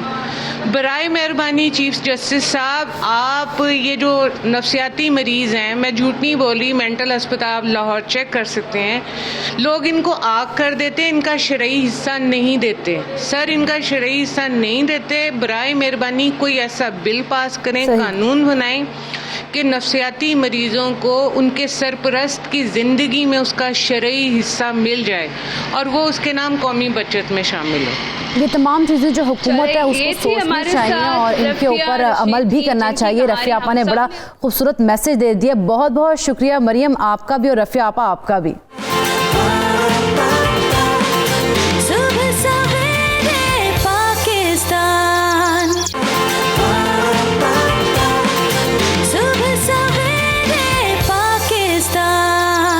अगले सेगमेंट की जाने बढ़ेंगे और ये बी जमालो है क्या, कहाँ से आती हैं, कहाँ को जाती हैं और हर ख़ानदान में क्यों पाई जाती हैं। बी जमालो को पकड़ना है, अब आपने भी अपने ख़ानदान में उसकी निशानदही करनी है, दफ्तर में हो, कहीं पर भी हो, शनाख्त करना बहुत ज़रूरी है। लेकिन शनाख्त कैसे करनी है वो हमारे गेस्ट आपको बताएंगे। अपने गेस्ट से इंट्रोडक्शन करवाती चलूँ। सबसे पहले तो लाहौर स्टूडियो में हमें ज्वाइन किया है डॉक्टर अमरीन ने, माहिर नफ्सियात हैं। बहुत शुक्रिया डॉक्टर अमरीन आपका। और इनके साथ साथ हमें ज्वाइन किया रज़िया मलिक ने। बहुत शुक्रिया रज़िया आपा आपका भी कि आपने अपना वक्त हमें दिया। इस्लामाबाद से हमें ज्वाइन किया है माहिर नफ्सियात नौशाबा मन्नान ने। बहुत शुक्रिया नौशाबा आपके कीमती वक्त का भी। और कराची से हमें ज्वाइन किया है सीनियर कॉमेडियन अदाकार हैं शहजाद रज़ा। बहुत बहुत शुक्रिया शहजाद रज़ा आपका। आप तो सीनियर एक्टर भी हैं, एक्टिंग भी बड़ी ज़बरदस्त कर लेते हैं। वैसे ये बी जमालो जो है इसका रोल इतना सराहा क्यों जाता है और ये क्यों होती है?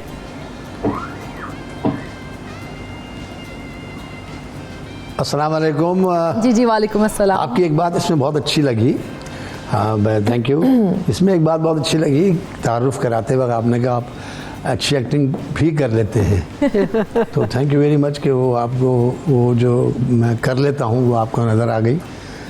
सबसे पहली बात ये कि आपने वो जो रख्शी, मैडम रख्शी का जो क्लिप दिखाया, मैं वो छोटी सी बात उस पर करना चाहता हूँ कि उनके जो रशीद साहब थे हस्बैंड, मैंने उनके साथ काम किया है, बट अ ग्रेट पर्सन। वो एक बेहतरीन डायरेक्टर, बेहतरीन राइटर, बेहतरीन ह्यूमन बीइंग। और मैंने उनके साथ तकरीबन 2 महीने शूटिंग करता रहा हूँ। सही। तो वो चले गए इम्तिहान में छोड़ के, लेकिन ज़िंदगी यही है। और आज एक बात मैं और बताऊँ आपको कि देखिए, हमारा पलड़ा नेकियों का ज़्यादा होगा या उसमें नेकियां ज़्यादा होंगी तो जाके हम अल्लाह के सामने सुरखरू होंगे और वो हमें हमारी मर्ज़ी की जगह पर भेजने के लिए तैयार होगा। मैं मैडम रक्षी से कहता हूँ कि आप एक बात बताऊँ कि ईमानदारी से कमाने में पैसे भी कम मिलते हैं और ज़्यादा मेहनत भी करनी पड़ती है। बिल्कुल। लेकिन उस पैसे में बरकत है। बिल्कुल बिल्कुल। आप ये कर रही हैं, मेरा सलूट है आपको। और आप एक बहुत बड़े सर की, हमारे रशीद साहब की बेगम है और जो आपकी बेटी है, ये सब आपको तोहफे मिले हैं। बिल्कुल। एक तोहफा ले लिया उसने वापस, एक बेटी है आपकी तोहफा, एक बेटी की औलाद, वो भी आपके लिए तोहफा है। तो माओं के कदमों के नीचे जन्नत सिर्फ इसलिए नहीं दिए कि वो माँ है। ये सारी सूरत हाल उसके सामने आती हैं और वो मुकाबला करती है बड़ी ज़बरदस्त तरीके से, इसलिए उसके पैरों के नीचे जन्नत है। खुश रहें आप, आपको कोई प्रॉब्लम ना हो और अच्छे लोग भी दुनिया में जिंदा हैं। वैसे नौशाबा, मैं आपसे पूछूंगी कि ये कुछ खूबियाँ तो बीजमालों की हम लोगों ने दिखाई हैं, लेकिन कुछ मज़ीद खूबियाँ आप बता दें। बिस्मिल्लाहिर्रहमानिर्रहीम। शुक्रिया इकरा आपके मदद करने का। देखिए, जो किरदार होते हैं ना सोसाइटी के अंदर, घर में, फैमिली में, इस किस्म के, वो तो आपको माशरे में हर जगह नज़र आएंगे। मुझे थोड़ा सा, जब मैं देख रही थी आपका जो इंट्रोडक्शन, उसमें थोड़ा सा मुझे इख्तलाफ ये ज़रूर है कि ख़वातीन को लेकर ख़ास कर कहा गया कि नफ्सियाती ज़्यादा प्रॉब्लम्स में आती हैं या ज़्यादा बात करती हैं। और नहीं, ये आप बात ना करें बिल्कुल भी, क्योंकि देखें मर्द भी होते हैं ऐसे बीज मालो, भी कहाँ से थोड़ी सी ये है कि एक्सप्रेसिव ज़्यादा है। बिल्कुल। आप देखें कि अभी जो ज़माना है, जो सोसाइटी है, उसमें मर्द हजरात, अगर वो बैंक्स में, क्योंकि देखें माशरे में ज़्यादा रोल प्ले कर रहे हैं मर्द हजरात, और जितना वो जो इनकी कहते हैं ना, जो आप दफ्तरों में बैठे हैं तो वो लेग पुलिंग जिसको कहते हैं वो कर रहे हैं, और जितना उनको गॉसिपिंग करते ख़वातीन से ज़्यादा मर्द हजरात उसमें इंडल्ज कर रहे हैं। तो आप इसको दोनों को किसी जेंडर में दोनों को लेके चलेंगे, लेकिन बीज जमालों की बात हो रही है, क्योंकि कई जगहों पे ना फैमिली के अंदर बच्चों के जो जहन है, ये हमारी खूबसूरती जो माशरे की है ना, खासकर हमारा जो ये खित्ता है और हमारा रिलीजन, उसमें जो रिश्ता खूबसूरती थी जो कि अनफॉर्चुनेटली टूट रही, वो हमारे रिश्ते हैं, चाचा, ताया, पुप्पी, खाला। तो इन रिश्तों की बहुत ज़्यादा फुप्पो का जो किरदार होता है, उसका ये होता है कि क्योंकि वालिद के साथ वो उसने उसी घर में फुप्पो और भतीजी का एक ही फैमिली सिस्टम, उसी घर में फुप्पो ने भी वक्त गुजारा होता है, तो वो अपना हक बहुत समझती है और बहुत इंडल्ज करती है। बिल्कुल। तो आप घर एक SOPs आपने डिफाइन करनी है। किसी को भी आप अपने घर के मामलात के अंदर जो इंटरफेरेंस कोई आकर नहीं कर सकता, आप अलाउ करते हैं करने की। और फिर जब आप दूसरों के घर में इंटरफेयर करेंगे तो यकीनन जब आपके प्रॉब्लम्स होंगे तो वो भी करेंगे। तो इस किले को, घर एक किले की तरह होना चाहिए, उसके अंदर आपके अपने असूल होते हैं, अपने बच्चों की तरबियत होती है। किसी को हक नहीं होता कि वो नेगेटिविटी लेकर, कोई भी है, वो रिश्ता की मसला नहीं है। मैं फिर के बार बार कहूंगी कि रिश्ते बुरे नहीं होते, बच्चों के ज़हन प्लीज पोल्यूट ना करें, हमसाए भी बुरे नहीं होते। आप अलाउ करते हैं लोगों को, आप अलाउ करते हैं कि आपकी जो हदूद है उसमें आकर जो वो इंडल्ज करें। और एक चीज इकरा, मैं जाने से पहले बात करूंगी, अभी जैसे मैंने एक क्लिप देखा था इससे पहले जो उसके ऊपर प्लीज आप मुझे 1 मिनट दे दें। रुकैया आपा ने बात की, अगर मैं नाम गलत, रफिया, उन्होंने कहा कि बाइपोलर बेटी का बात की, रखिया, तो उन्होंने बात की कि मेरी बेटी जो है वो बाइपोलर है और आप देखें कि सेहत कार्ड की बात हो रही है। मैं बार बार कहती हूँ कि प्लीज़ मेंटल हेल्थ को, जो जहनी मरीज हैं उनको आप प्राइमरी वैल्यू दें। आप इस हेड को, इस मास्टर ग्लैंड को छोड़कर पूरी बॉडी के ऊपर अलग-अलग डिपार्टमेंट के ऊपर आप सेहत कार्ड दे रहे हैं। तो जो सबसे ज़्यादा इंपॉर्टेंट आपकी जहनी जो सेहत है उसके ऊपर खासकर आप देखिए कि इनको कितनी प्रॉब्लम है अस्पतालों में। और ये अवेयरनेस अगर मुआशरे में होती कि कोई बीमार है तो वो आज शायद इस हालत तक ना जाती। तो ये हमें गवर्नमेंट लेवल के ऊपर इसके ऊपर बिल्कुल हमें इसके ऊपर आवाज उठानी है। वो हमारा सेगमेंट था डिफरेंट, और अब जो हमारा सेगमेंट है वो बी जमालो पर है, तो हमारे जो व्यूअर्स है ना वो कंफ्यूज ना हो जाए। डॉक्टर अमीन, ऐसे जो बी जमालो है वो हर खानदान में, जैसा होता है ना कि एक खानदान में होती है, तो वो एक खानदान में नहीं, मोहल्ले में हर जगह पे दूसरे घरों में भी झांकती है, तो वो क्या करती है और वो उसकी करने की वजह क्या होती है? मेरा ख्याल है कि अब बी जमालों के साथ साथ अब एक बी जमाल भी होना चाहिए।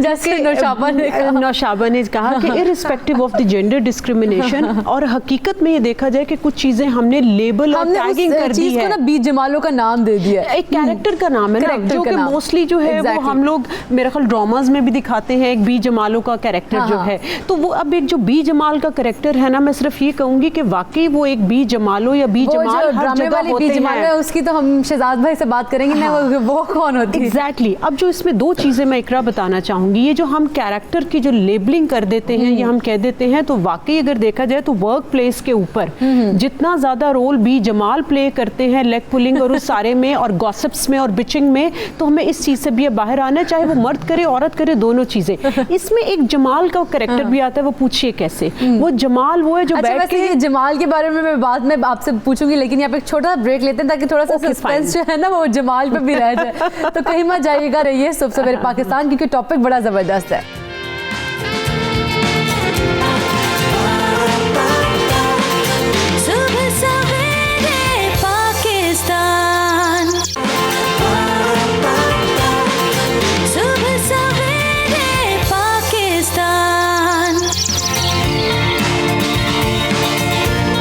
Welcome back. हमारा टॉपिक बड़ा मज़ेदार है, बी जमालों के कैरेक्टर पर बात हो रही है। तो डॉक्टर अमीन, आप बात कर रही थी बी जमालों का, तो बता दिया, बी जमाल की बात कर रही थी। बी जमाल वो होते हैं और एक जमाल कैरेक्टर होता है। जमाल कैरेक्टर वो होता है जो बैठ के सुनते हैं। मैं हमेशा ये कहती हूँ कि एक सुनाने वाला होता है जिसको हम बी जमालो या बी जमाल कहते हैं, एक जमाल या जमालो होता है जो कि वो बैठ के गॉसिप सुनते हैं। तो हमेशा याद रखें कि ये जो इस तरह की खवातीन या मर्द हजरात जिनके पास जाके गॉसिप या बिचिंग करते हैं, तो कोई सुनने वाला होता है जिसको वो सुनाते हैं। तो मेरा ख्याल है जमाल या जमालों के कैरेक्टर को भी कम होना चाहिए। और इसमें एक मैं और चीज़ बताऊं, हमारे इस्लाम में भी कि किसी के घर में तांका झांकी मत करो। इसका मतलब ये है कि it's none of your business, जो हम कहते हैं।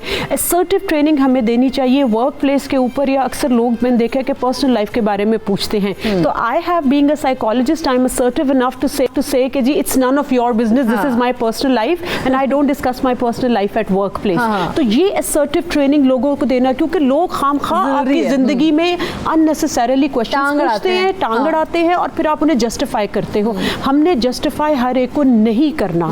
तो इसमें मैं जो है दो चीजें फिर बार बार ये कहूंगी कि जो इस तरह के कैरेक्टर्स वगैरह होते हैं उनको एक शट अप कॉल देना एक स्वीट वे में बड़ा जरूरी होता है। और मेरा ख्याल है कि अच्छे तरीके से, जब जैसे आपने देखा होगा कि गॉसिप पार्टीज होती हैं, बाकायदा बैठकर जो है वो गिबतें की जाती हैं, तो उनमें बहुत ज्यादा जरूरी है कि हम आइडियाज को डिस्कस करें, ना कि हम लोगों को डिस्कस करें। हमें आइडियाज़ को डिस्कस करें, लोगों को डिस्कस करना नहीं चाहिए। लेकिन नाज़िया आपा, वैसे अगर देखा जाए बी जमालों के कैरेक्टर की बात की जाए तो हर जगह पे बी जमालो क्यों पाई जाती है? क्योंकि बी जमालों का काम ही होता है इधर की बात सुन के उधर करना। जैसे पैकेज में भी था कि भाई ओहो इसकी तो बहुत ज़ुबान चलती है, हर टाइम टर टर टर, तो वो क्या सीन होता है उसका? बिस्मिल्लाहिर्रहमानिर्रहीम। इकरा, असल में थोड़ा सा डीपली हम सोचे ना, हमारे अंदर भी एक बीज मालो है। हम उस बीज मालो को तो फॉलो करते हैं जो कहीं से मोहल्ले से या कहीं से आ जाती है, लेकिन हर बंदे के अंदर, हर औरत के अंदर एक बीज मालो मौजूद है जो कि अपनी बातें कहना चाहती है। और चूँकि हर किसी के पास टाइम नहीं होता ना, तो वो फिर जिसका दिल करता है वो उसको अपने दिल की बातें बताती है, उससे पूछाती है। अब ये उसका डिपेंड करता है कि उसका मैदा कितनी बातें हजम करता है, कितनी बातें हजम नहीं कर सकता। लिहाजा उसको कुछ हो रहा होता है कि ये बात मैं किससे डिस्कस करूं, किससे करूं, इसलिए वो फिर किसी और के घर चली जाएगी, उससे पूछेगी, फिर अपनी बात, अल्लाह है कर ले, उधर वेख ले, उन्होंने तलाक हो गई, ਉਹ ਚੀਦਾਨੀ ਸੀ 3 ਮਹੀਨੇ ਹੋਏ ਸੀ ਵਿਆਹ ਨੂੰ ਤੇ ਹੁਣ ਤਲਾਕ ਹੋ ਗਈ और बंदा पूछे तेरे वरियां बुढ़ियां होंगे तो तलाका ही होनी है कर और ऐसी ही औरतें रिश्ता भी करा देती हैं बातों बिल्कुल, बिल्कुल। और कुछ रिश्ते कामयाब भी हो जाते हैं और कुछ रिश्तों को डिवोर्स हो जाती है क्योंकि भैना होने तो मेरा क्या कसूर है मैं तो चंगा ही समझ गया ये चंगा इसलिए समझती है कि किसी की गलत तारीफ करना सिर्फ अपने मफाद की खातिर दिस इज रॉन्ग मफाद क्या होता है मफाद के डेफिनेटली के मतलब अगर फेम दिलवाना चाहती है हिट कराना चाहती है सोसाइटी में उसमें ये होता है जी नौशाबा मैं आपकी तरफ आती हूँ कुछ सूट भी मिलते हैं शादी कराने के कुछ पैसे भी मिल जाते हैं और कुछ वाह भी हो जाती है कि लो जी उससे बड़ी शादी करा दी ये बीच में ये सारी वो बीज मालों का तो खैर हम लोगों ने नाम दे दिया लेकिन ये है होता ये है कि अगर हमें इस बात का पता हो कि ये जो लड़की है या औरत है जो भी कैरेक्टर है हमारे घर में डेली आ रहा है तो हमें इनसे बातें नहीं करना चाहिए क्योंकि वही बात घूम घुमा के आपके घर में वापस आ जाती है बातें जो ना अपने पेट में रखनी चाहिए नौशाबा मैं आपकी तरफ आती हूँ लेकिन शहजाद भाई को मैं काफ़ी देर से देखती हूँ मुस्कुरा रहे हर बात में मुस्कुरा रहे माशाल्लाह से काफ़ी सीनियर है और ड्रामाज में बहुत से काम किए लेकिन ड्रामाज में भी ऐसी बेजमाल होती है शहजाद भाई देखिए बीजमालो कैरेक्टर का नाम नहीं है बीजमालो एक कैफियत है जो हर इंसान में पाई जाती है और जैसे हमारी बहन ने कहा कि वो बीजमालो जो है उनके सामने जो बैठ के सुन रहा होता है वो बीजमाल होता है तो बिल्कुल सही बात है वो उस वक्त तक भी जमाल है जब तक सुन रहा है जब वो उठ के कहीं जाता है और किसी को सुनाता है तो वो खुद भी जमाल होता है और जो सुन रहा है वहाँ तो वो भी जमाल है तो ये सिलसिला जारी है हर इंसान में भी जमालो है और वो छुपा हुआ है निकलता है मुख्तलिफ औकात में और ये जो बीजमालों की ये जो बातें हैं इसकी इनका मैदा बड़ा ज़बरदस्त होता है वो हाजमा भी अच्छा होता है मेरा तो वजह हाजमा वो ये हाजिम होती चीज़ें होती हैं ये हज़म कर लेते हैं लेकिन वक्त के ऊपर ये जैसे ऊँट कुछ खाता है पीता है और जमा कर लेता है अपने अंदर और जब उसे कुछ नहीं मिल रहा होता तो उसमें से निकाल के वो खाता पीता है तो ये उसी में से निकाल के लोगों तक पहुँचाते हैं बीजमालो अज़ल से चल रहे हैं और अब तक है पहले उनके नाम कुछ और थे मीर जाफ़र ये वो सब वही हैं ये तरीक़े चेंज हो गए अब उन्होंने कपड़े चेंज अब ड्रेस चेंज हो गया है जमाल उसका अब सूट में आ गए हैं कुर्ते शलवार वास्केट में आ गए हैं अब ये कैरेक्टर चेंज हो गए हैं लोग मुख्तलिफ अंदाज से लोगों की हल्केपन को लोगों तक पहुंचाना उसमें उनकी बड़ी अंदर से खुशी महसूस होती है और बड़े खुश होते हैं और जाके वो फिर कैरेक्टर अपना जो बी जमाल को ये सुनाते हैं और बी जमाल फिर बी जमालो बनता है जी तो सारे बी जमाल भी हैं और सारे बी जमालो भी है और बी जमालो बी जमालो को आप रोक नहीं सकते बी जमालो को रोक नहीं सकते बी जमालो को लगता है कोई भी नहीं रोक सकता नौशाबा हर घर में है बिल्कुल बिल्कुल हर घर में है हर जगह मौजूद है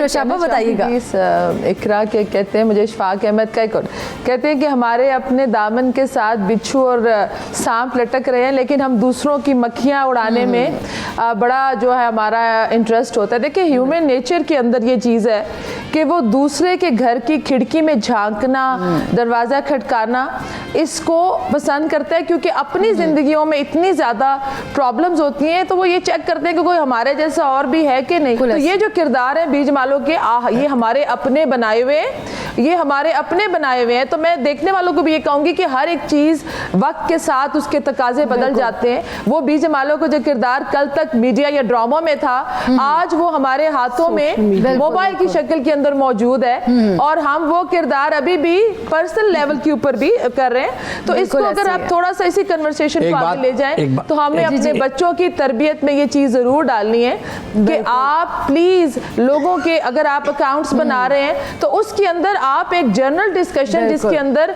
अगर आप बैठे गुफ्तगू करें तो ये आदाब बच्चों को माँ बाप ने सिखाने हैं जर्नल डिस्कशन करें ना कि लोगों को डिस्कस करें जी शहजाद भाई एक छोटी सी बात मैं बात करना चाहता हूँ, इंटरप्ट करना चाहता हूँ। आई एम सो सॉरी बहन, माफ़ कीजिएगा मैंने आपको इंटरप्ट किया।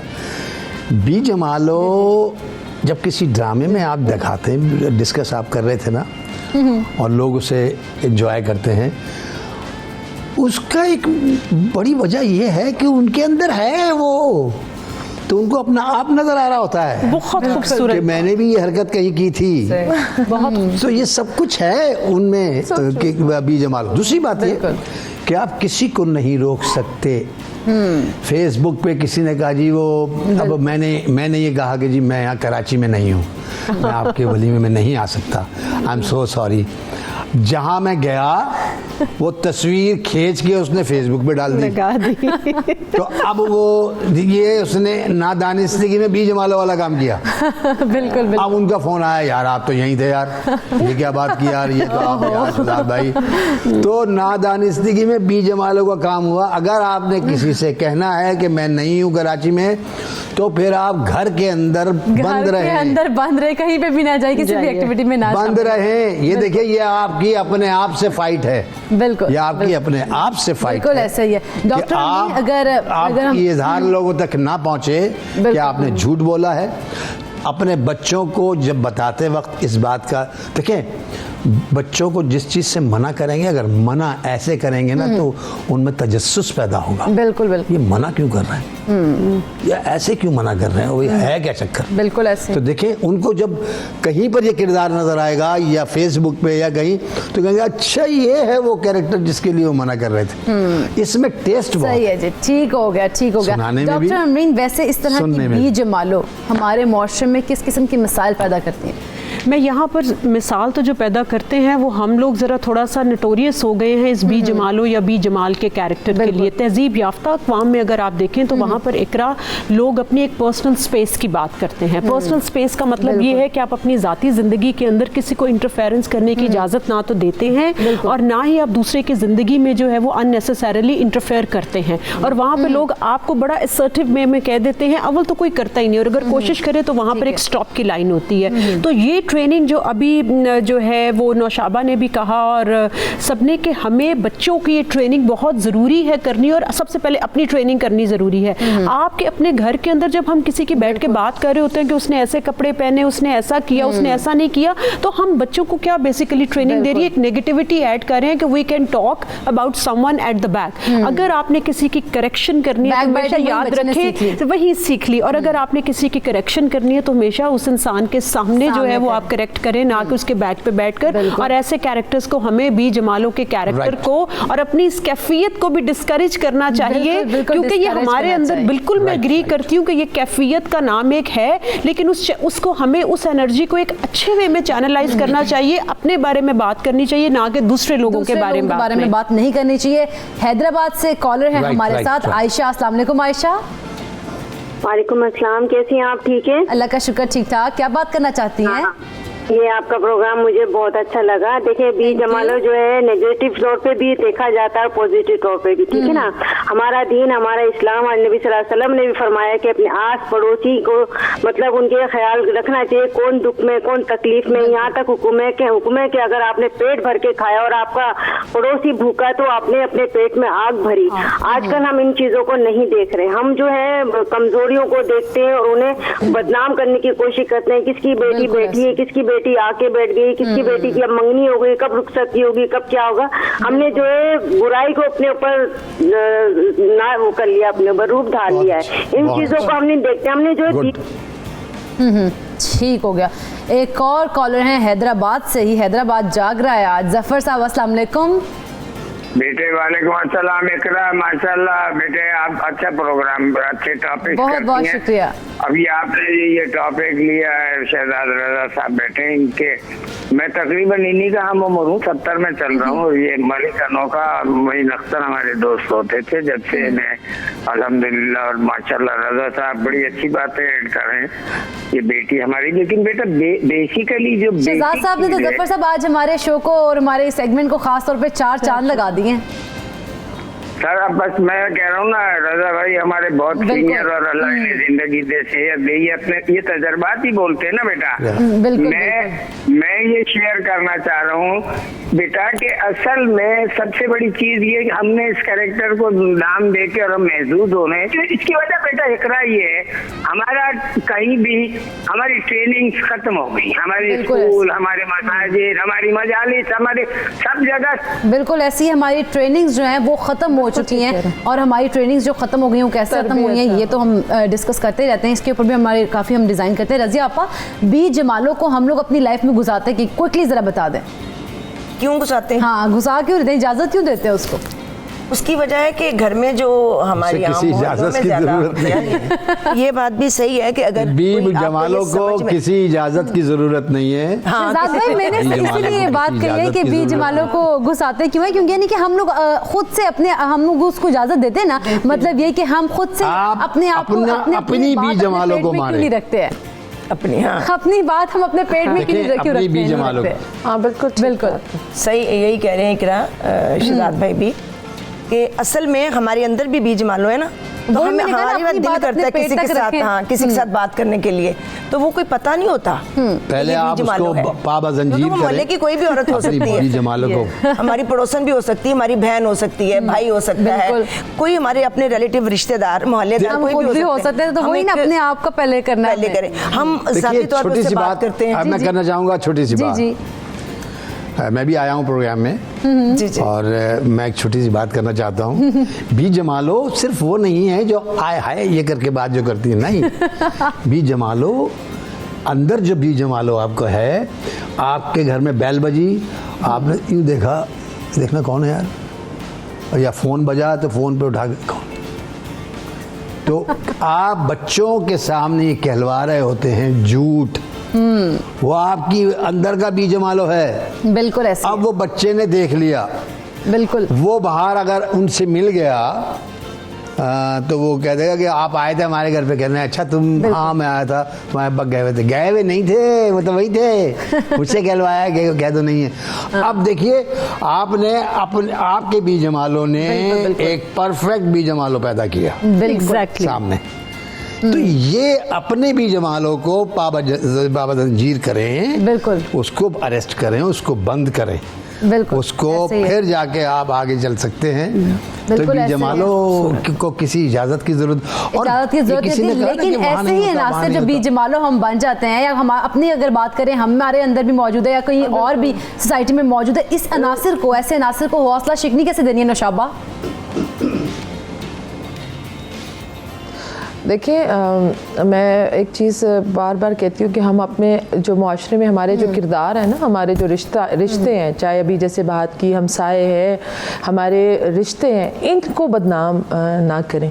ये जैसे अभी बात करें कि हमारे अंदर ये हमने तरबियत के, ये मॉडलिंग है, पेरेंटिंग है, आपकी तरबियत का हिस्सा है। आप बच्चों को अपने तरीक़ाकार से ट्रेनिंग दे रहे होते हैं और फिर वो उसका हल सिर्फ यही है कि बजाय इसके कि हम अगले इंसान को बदल नहीं सकते, किसी की नेगेटिविटी को हम ख़त्म नहीं कर सकते, हम अपनी ज़ात के अंदर ही उसको ख़त्म कर सकते हैं। और मोमिन दूसरे मोमिन का आईना है, आप जो बुराई दूसरे में देख रहे हैं वो आप अपनी ज़ात के अंदर ही देखते हैं। और अल्लाह ताला ने कहा है कि मैं उस वक्त तक तुम्हें मौत नहीं दूंगा जब तक तुम वो बात, अगर मेरे किसी बुराई ऐसी जो किसी मेरे बंदे के अंदर है और तुम उसको आइडेंटिफाई करते हो, तो मैं जब तक वो तुम्हारे अंदर नहीं डालूंगा मैं तुम्हें मौत नहीं दूंगा। तो देखिए हमें दूसरों की बुराइयां, दूसरों के जो बिच्छू, मैंने जैसे कहा था, हमें मक्खियां नजर आती हैं और अपने सांप और अपने बिच्छू हमें नजर नहीं आते। तो इस्लाह अपनी जात से करें, आपके